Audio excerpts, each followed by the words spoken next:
Mesdames, Mesdemoiselles et Messieurs, bonjour à toutes et à tous.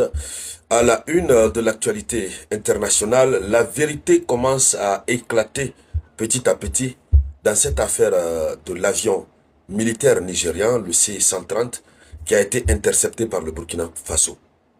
Oui, le Burkina Faso a très bien fait d'intercepter cet avion.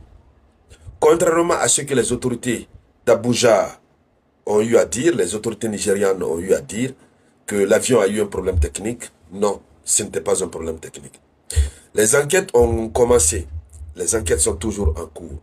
Mais les résultats préliminaires de l'enquête démontrent des choses inimaginables. Oui, et c'est parce que le Burkina a été fort et puissant. Et c'est parce que le Burkina Faso est très bien équipé. Sinon, c'était une mission bien planifiée, une mission bien organisée, très très bien organisée, et qui visait à préparer la déstabilisation du Burkina Faso. Avant de poursuivre la conférence, je vous demande de la partager au maximum. Il faut faire un maximum de partage. Les révélations sont graves. Selon l'information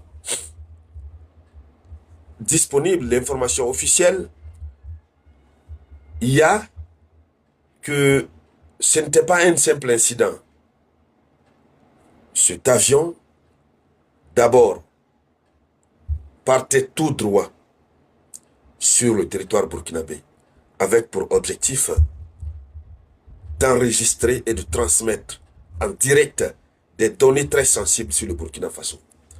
Selon l'information que nous avons, selon l'information, l'avion avait des capteurs embarqués, des capteurs cartographiques, donc qui avaient pour objectif de photographier les éléments sensibles, de cartographier les points sensibles du Burkina Faso.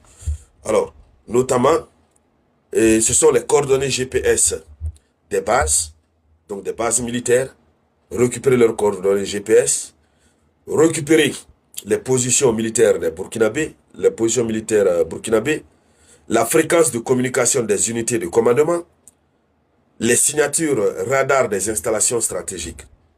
Alors, ce type d'équipements sont typiques des missions qu'on appelle SIGINT, renseignements d'origine électromagnétique, utilisés pour cartographier les infrastructures militaires, repérer les mouvements de troupes et identifier les points névralgiques. C'est un dispositif de défense.